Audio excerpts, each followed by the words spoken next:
everybody, it's Doug, and horse is a second language, so thanks for joining me today.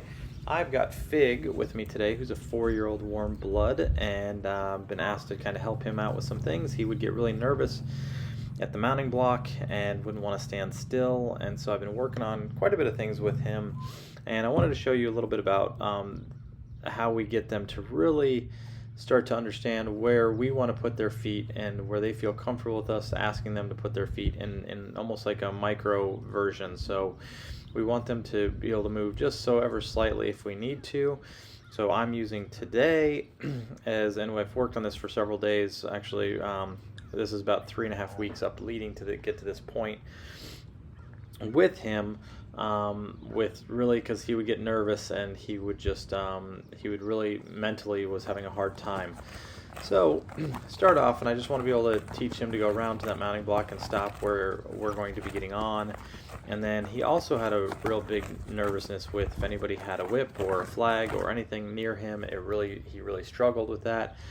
My goal when I do this is to have him be completely relaxed through his body when we do this. So you're going to see that he was good there, so I'm going to have him come back around here.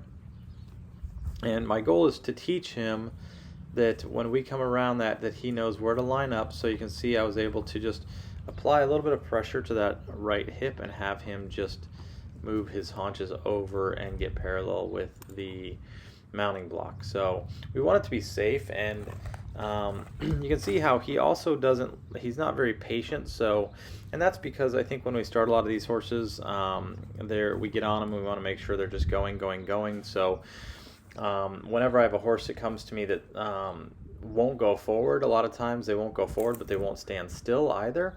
So it's important that we teach him how to do both. Is if we're not asking anything from him, he can just relax and hang out and doesn't have to be nervous and be in that sympathetic nervous system state where he's in a flight or fight mode, and he can just relax. But if we ask him to go, he's going to do it, but it's not going to be based off of fear. So you can see that he's starting to really understand just to move over when I ask him, and then he goes to move away now, so I'll just ask him to move that shoulder back over to the left, and I want to get him exactly where I want him to be so it's easy to get on him and not have to bring the mounting block to him, but be able to walk up the mounting block and he knows exactly where to go.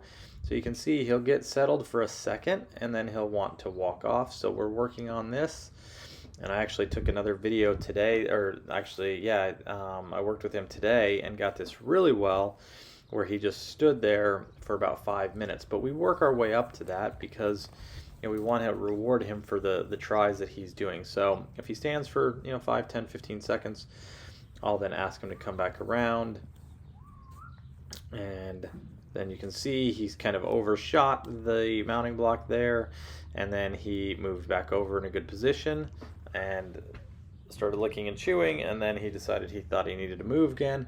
Now you can see he's very sensitive to my aids, so I'm trying to keep my aids as limited as possible, but also teach him where he doesn't have to overreact. So see, he kind of came in front of the mounting block, so we're just going to reset here. And I'm just going to ask him to go back around because I want this to be a positive experience for him, and I feel like if it's maybe a little bit too much on his brain for a moment, we'll just be patient.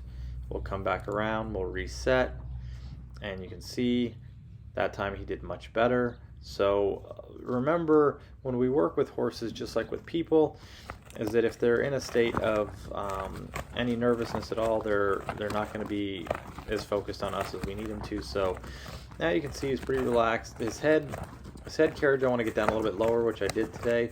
But for me, I want him to be just okay, that nothing changed really in his position. I'm keeping an eye on his eyes, his ears. Does his jaw tighten up? How's he feeling? So I'm just literally just using the flag over the top of him. So I didn't see a change in him here. I think he can get more relaxed than this, but he's learning to that this is not a bad thing. So now I just want to put a foot in the stirrup, see what happens. As soon as I put that foot in the stirrup, you notice that the head went back down. That's where I'd like the head carriage to be whenever we're doing anything with him, because I don't want him to feel like he's got to have his head up and be nervous. I want him to be comfortable and confident. So we're just going to go through this, and you see that we're working on this every day, but you can see it's about moving the feet just in the smallest moments. And when I get off of him, or when I come back down, I didn't give him any indication that he needed to go anywhere. So I want to put him right back where he's at and have him just stand there, because we don't want a little wiggle worm, so we want him to be confident. So stay tuned for more. Check out Horses a Second Language, and if you have any questions, reach out. Thanks so much. Have a wonderful day.